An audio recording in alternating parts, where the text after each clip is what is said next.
এই তো তোরা এখানে জলদি জলদি চলে আয়।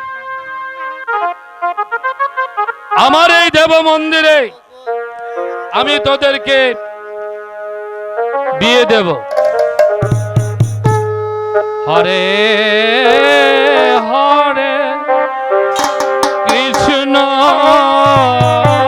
কৃষ্ণ কৃষ্ণ কৃষ্ণ হরে হরে।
তোমরা এসেছো, বেশ ভালোই করেছো।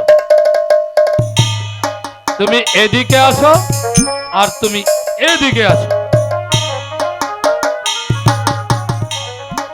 আমি ওই রাধা মাধবকে সাক্ষী রেখে আমার এই মন্দিরে তোমাদের শুভ কাজ আমি শেষ করতে চাই।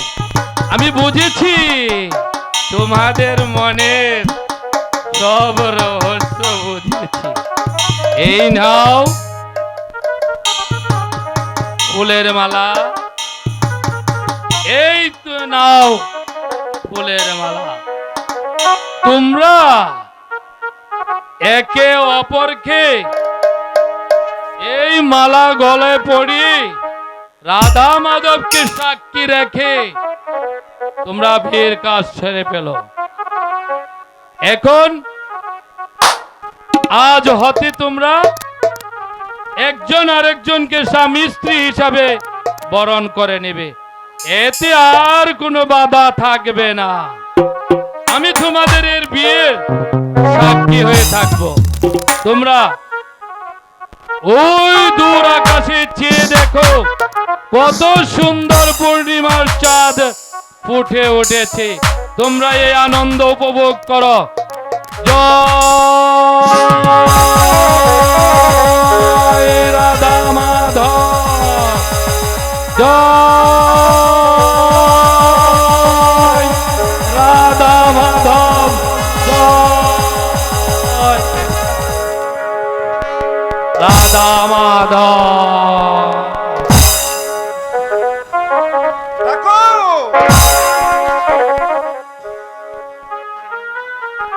ঠিক আছে,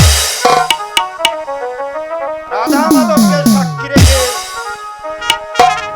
এই বরমাল্য আমি তোমার গলে পরিয়ে দিচ্ছি।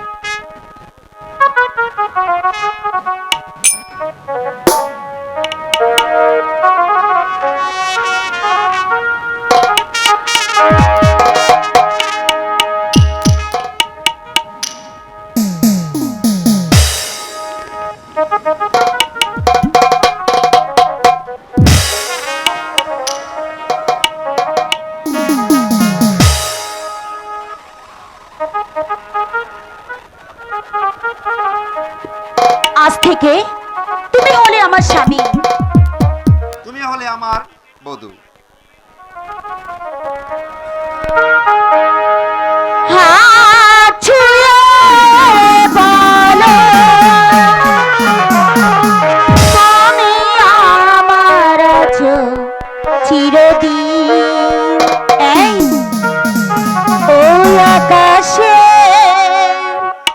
সূর্য আছে যতদিন হাত ছুঁয়ে বলো তুমি আমার আছো চিরদিন।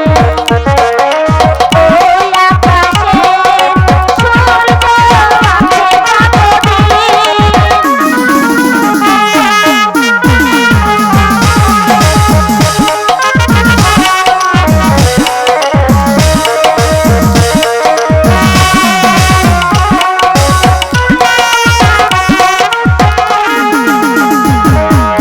আছু আধানা ওই হাতে রাখবো ভালোবেসে আগামী রাঙা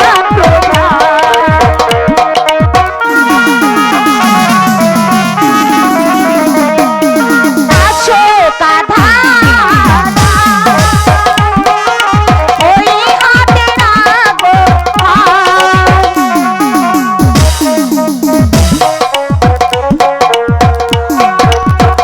আমি রাঙা প্রভা মানায় কি তুমি বলো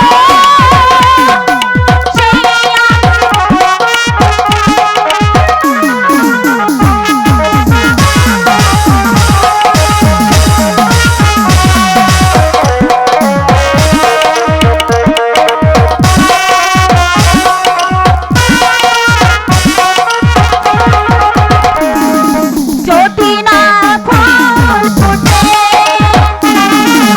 আকাশে চাঁদ ওঠে ফুল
চলো বাসন্তী, আমরা এখন আমাদের রাজপ্রাসাদে চলে যাই। হ্যাঁ হ্যাঁ, তাই চলো। হাত ছুঁয়ে বলো তুমি আমার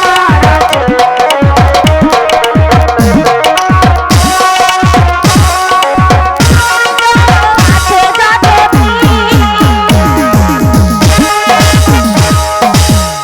কতদিন হলো শিকাতে আমার যে কিছু ভালো লাগছে না। আজই আমি পিতার সন্ধানে লোক পাঠানোর ব্যবস্থা করতে হবে। বেবনা কুমার, তোমাকে আর কোথাও যেতে হবে না, আমি ফিরে এসেছি। পিতা, পিতা আপনি ফিরে এসেছেন? হ্যাঁ, পিতা, আমি ফিরে এসেছি। আপনার চিন্তায় আমি করেছি পিতা। পিতা, আপনি আমার প্রণাম গ্রহণ করুন পিতা।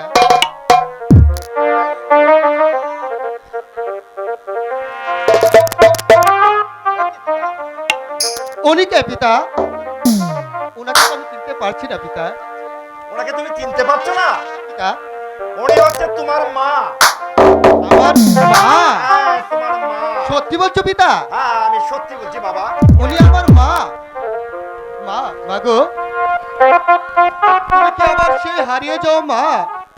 মা, তুমি আমার প্রণাম গ্রহণ করো মা।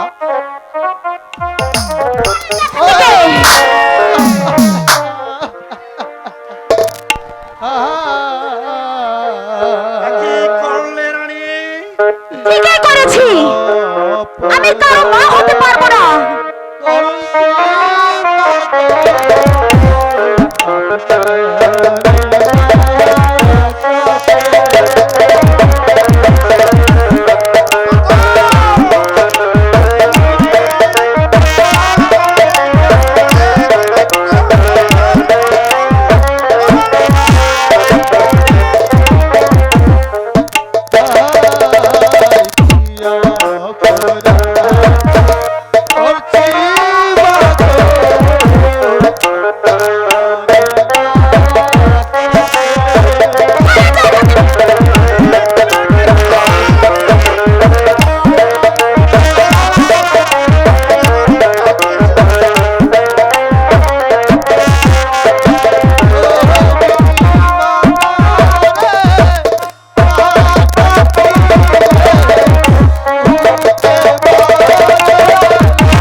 তুমি একই শাস্তি দিলে আমাকে? আমি একটা শয়তানের কথা বিশ্বাস করে আমি একই করলাম। রানী, তুমি এসব কি বলছো রানী? আমি ঠিকই বলছি রাজা।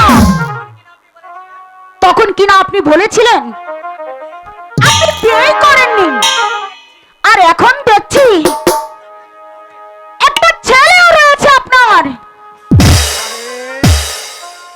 তুমি তুমি শান্ত হও রানী, তুমি শান্ত হও। আমি সবই কি বুঝিয়ে বলবো, তুমি শান্ত হও। থাক! তোমাকে আর কিচ্ছু বলতে হবে না, আমি সবকিছু বুঝতে পেরেছি।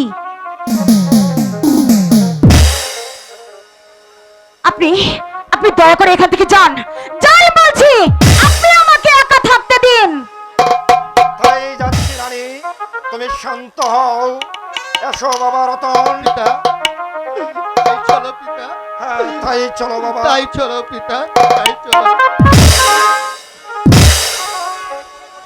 বেঈমানি, বেঈমানি, বেঈমানি! না, আমি এই বেঈমানি সহ্য করব না।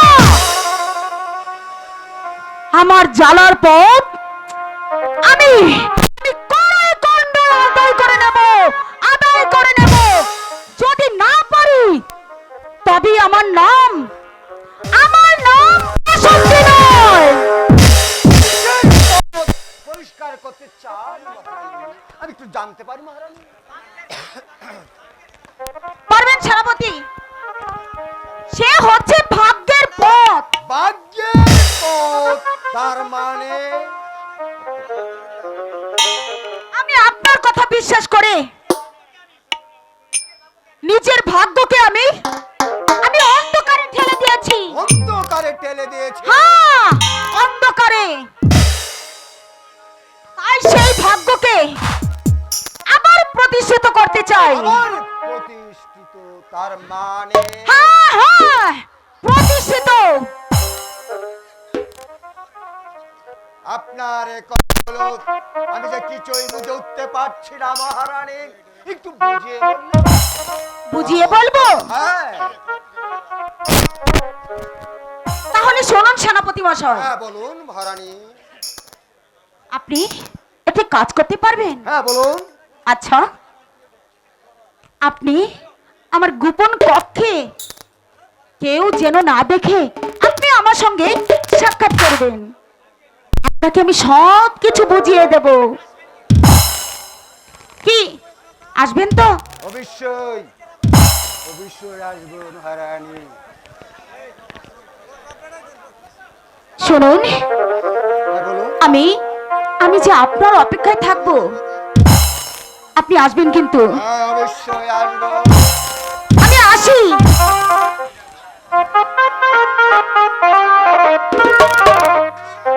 কথাটা মনে রাখবেন, তাড়াতাড়ি আসবেন, আমি সহ্য করতে পারবো না।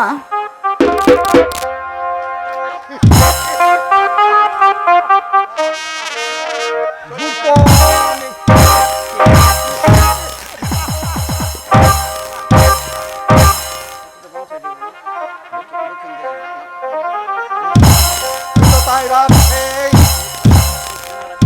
একটা কথা আমি বুঝে উঠতে পারছি না, তাহলে কি রতন কুমার এই প্রাসাদে পেয়ে এত উত্তেজিত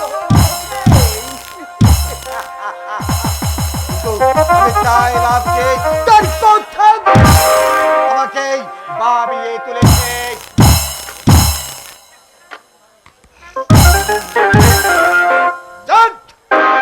কথা আমি মহারানীর গোপন কক্ষে চলে যাব, তারপরে আমি জেনে নেব সে আসলে কি ছাই। আমি জেনে নেব আসলে সে কি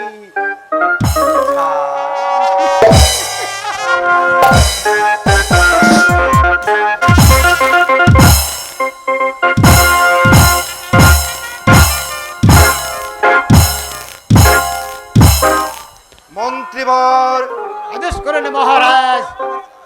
অজয়নগরের কোন সংবাদ কি আপনি পেয়েছেন? সংবাদ এখনো পাইনি মহারাজ, তবে সন্ধির পত্র দিয়ে দূত পাঠিয়েছি।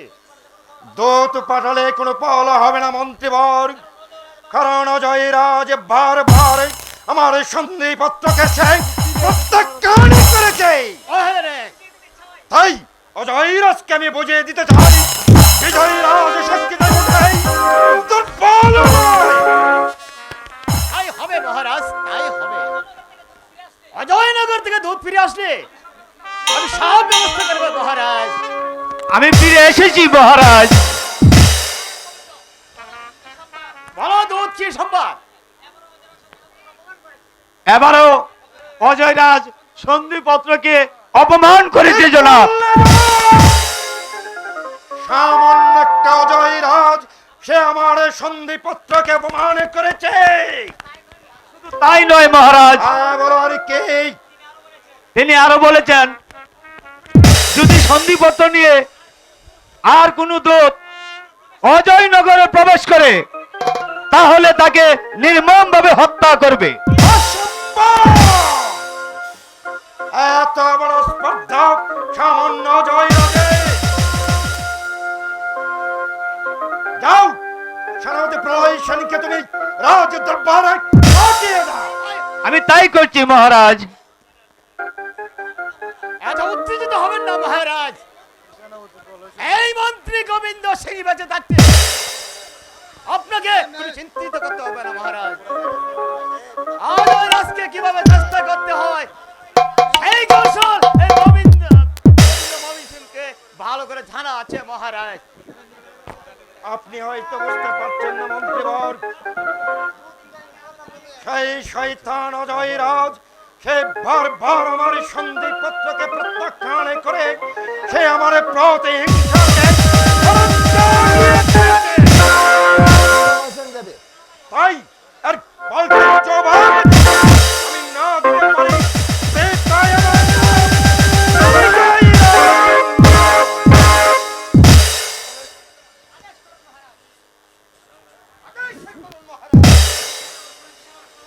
শুনেছ শুনেছ সেনাপতি প্রলয় সেন, অজয় রাজের এত বড় স্পর্ধা, ক্ষুদ্র দেশের একটি রাজা হয়ে সে আমাকে অপমান করেছে মহারাজ, তাই তো এর পাল্টা জবাব দিতে চাই। মহারাজ আবার কি করতে হবে? আপনি এই ব্যাপারে নিশ্চিন্ত থাকুন মহারাজ। ক্ষুদ্র অজয় রাজকে কিভাবে শাস্তা করতে হয় সেই কৌশল সেনাপতি প্রলয় সেনের ভালো করেই জানা আছে মহারাজ। আমি আপনার আদেশ পেলে আমি আজ ওই সৈন্য সামন্ত নিয়ে প্রয়োজন হলে আবার আমি বিজয়নগরকে আক্রমণ করতে পারি মহারাজ। তাই করো সেনাপতি প্রলয় সেন, আরে বিলম্ব না করে এই বেঈমান বিশ্বাসঘাতক অজয় রাজের তাই করছি মহারাজ, আমি তাই করছি। এই শানিত তরবারি হাতে নিয়ে শপথ করে বলছি আমার দেহে যত কষ্ট নেই, আপনার রাজ্যে মানুষ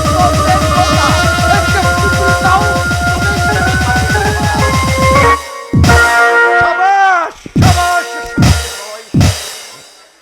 তবেই হবে তোমার বীরত্বের পরিচয়। মহারাজ, এক অপরিচিত লোক আপনার সাক্ষাৎ প্রার্থী। যাও দূত, তাকে তুমি রাজ দরবারে পাঠিয়ে দাও। ঠিক আছে মহারাজ, আমি তাই করছি। কে কে সেই যুবক? মহারাজ বিজয় সিংহের সাথে তার কি প্রয়োজন? আমিও তো তাই ভাবছি মহারাজ, সেই উদ্দেশ্য নিয়ে রাজপ্রাসাদে তার আগমন। মহারাজের জয় হোক, মহারাজের জয় হোক।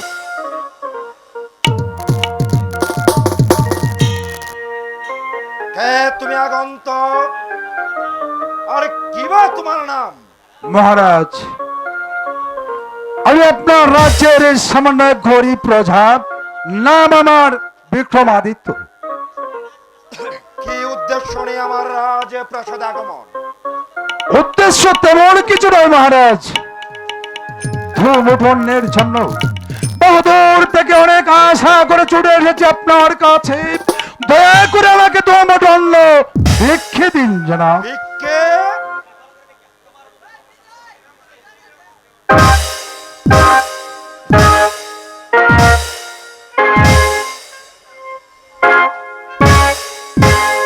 তোমার মতো সবল স্বাস্থ্যের অধিকারী লোককে বিনা কাজে কেউ খেতে দেবে না। তুমি কি অস্ত্র পরিচালনা করতে পারো?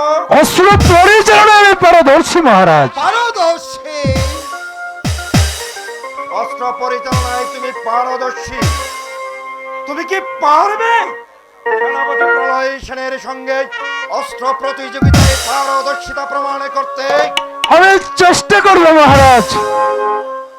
মন্ত্রীবর, ওই যুবকের সাথে সেনাপতি প্রলয় সেনের অস্ত্র প্রতিযোগিতার ব্যবস্থা করো। আমি তাই করছি মহারাজ। এই প্রতিযোগিতায় যে জয়ী হবে তাকেই নিয়োগ করা হবে আমার এই রাজ্যের প্রধান সেনাপতি। মহারাজ,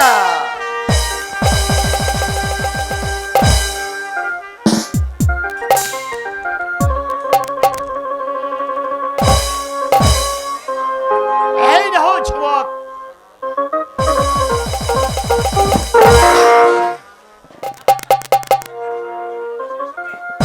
এবার সেনাপতি প্রলয় সেনের সঙ্গে অস্ত্র ধরো, দেখি কে বিজয়ী হতে পারে।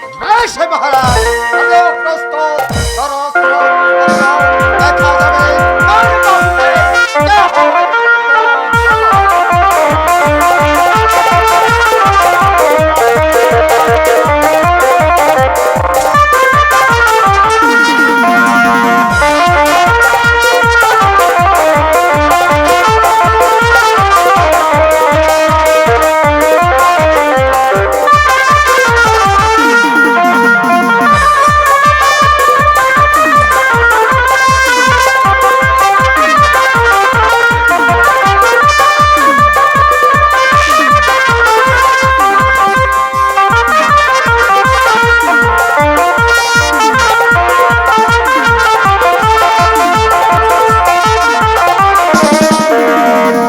সাবাস সাবাস নওজোয়ান, তোমার যুদ্ধ কৌশল দেখে সত্যি আমাকে ভাবিয়ে তুলেছে। তাই শুনুন মন্ত্রীবর, আদেশ করেন মহারাজ। আমার বিশ্বাস এই বিক্রমাদিত্যই পারবে অজয় রাজকে উচিত শিক্ষা দিতে। তাই তো আজ থেকে এই বিক্রমাদিত্যই হবে আমার রাজ্যের প্রধান সেনাপতি। আর সেনাপতি প্রলয় সেন আর সহকারী হিসেবে কাজ করবে। কি বলছেন মহারাজ? আমি কে কি বলছি? আপনার আদেশ আমার চিরদাচ্ছ মহারাজ। শোনো যুবক, এখন থেকে আমার একই মাত্র পুত্র রতন কুমারকে তুমি ভালোভাবে যুদ্ধ কৌশল শিক্ষা করবে, যেন ভবিষ্যতে সে একটা ভালো যোদ্ধা হিসাবে খ্যাতি অর্জন করতে পারে। তার আদেশ আমি অক্ষর অক্ষরে পালন করবো মহারাজ। এবার চলো যুবক, এবার তুমি বিশ্রাম নেবে। তাই চলুন মহারাজ। তারপর সেনাপতি প্রলয় সেনকে সঙ্গে করে নিয়ে তুমি আসন্ন যুদ্ধের উদ্দেশ্যে কাশেমপুরের দিকে যাত্রা করবে। আসুন মন্ত্রী, তাই চলেন মহারাজ। বিশ্রামালয়ে চলে যান।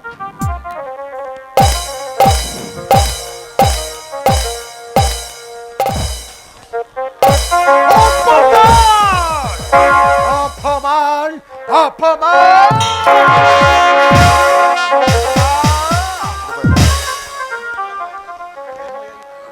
আজ আপনি তো এসে বার আমার এই অপমানকে এই সেনাপতি পলয় কোনদিন ভুলে যাবে না।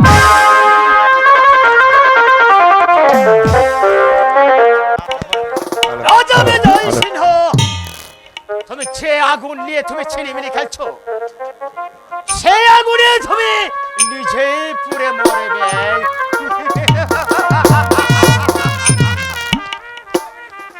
পিতা পিতা, আমি হরিণ শিকারে যাব পিতা, আমাকে আপনি হাসি মুখে বিদায় দেন পিতা। বৎস রঞ্জিত, তোমাকে আমি কিছুতেই শিকারে যেতে দেব না। না পিতা, আমি শিকারে যাবই যাব। না রঞ্জিত, তোমাকে আমি কিছুতেই শিকার করতে দিব না। হাই গো শিকারেতে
তোমাকে আমি কিছুতেই শিকারে যেতে দেব না।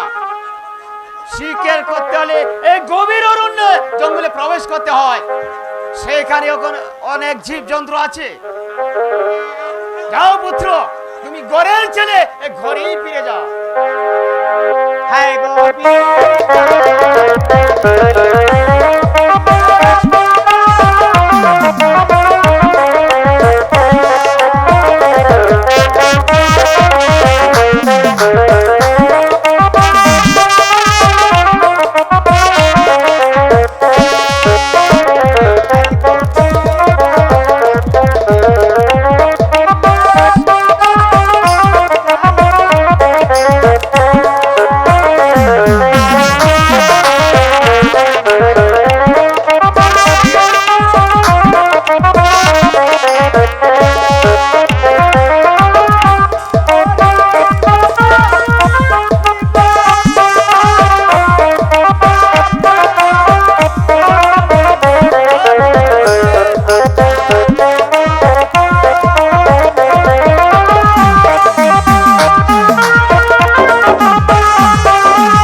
পুত্র রঞ্জিত, তুমি যখন এত করে বলছো, তখন তোমাকে আমি শিকারে যাবার অনুমতি দিলাম। তবে একটি কথা পুত্র, শিকার করে এই তাড়াতাড়ি ঘরে ফিরে আসবে। ঠিক আছে পিতা, তাই চলো পুত্র, তোমাকে শিকারে যাবার আয়োজন করি। তাই চলুন পিতা, তাই চলো পুত্র।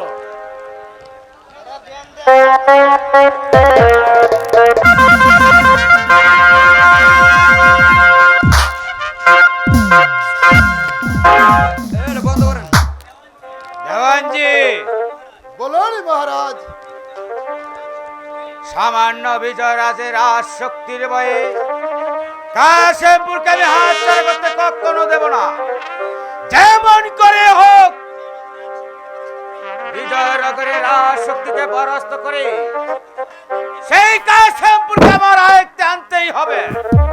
মহারাজ, আমি বলছিলাম কি মহারাজ, তাদের বিজয়নগরের রাজ শক্তির কাছে আমরা হয়তো বেশিক্ষণ টিকে থাকতে পারবো না, কারণ তাদের সামনে যে যাচ্ছে তাকে তুলার বস্তার মতো উড়িয়ে দিচ্ছে। তাই তো বলছিলাম কি মহারাজ, আরো কিছুদিন অপেক্ষা করে তারপর যুদ্ধ ঘোষণা করলেই ভালো হতো মহারাজ। না দেওয়ানজি না, তাহলে রাজা বিজয় সিংহ ভাববে তার ভয়ে আমি পিছিয়ে গিয়েছি।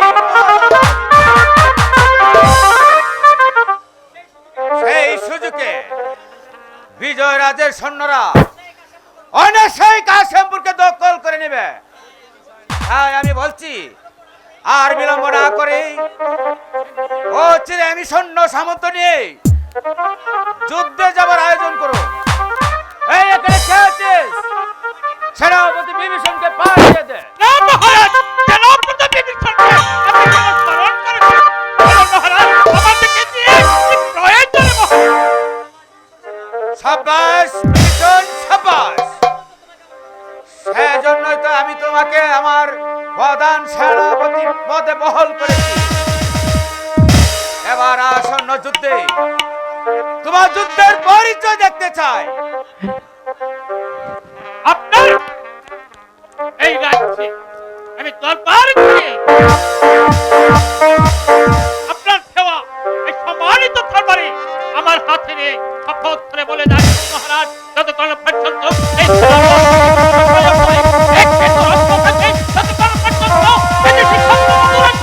একটা পিপিলি খাওয়াতে পারবে না। আজ যদি আসে তাহলে মনে করবেন সেনাপতি বিভীষণ মরে গেছে, সেনাপতি বিভীষণ সাব্বাস। মহারাজ, সেনাপতি বিভীষণের গর্জনকে আপনি বিশ্বাস করতে পারেন, কিন্তু আমি বিশ্বাস করি না।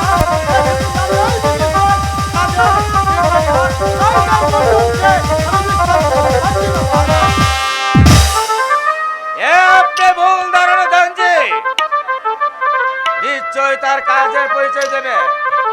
এবার চলুন দেওয়ানজি, একা একা এনে দাঁড়িয়ে থাকতে চলবে না। সেনাপতি বিভীষণের কাজে আমাদের সাহায্য করতেই হবে। তাই করা মহারাজ, কিন্তু সেনাপতি বিভীষণকে আমি কখনোই বিশ্বাস করতে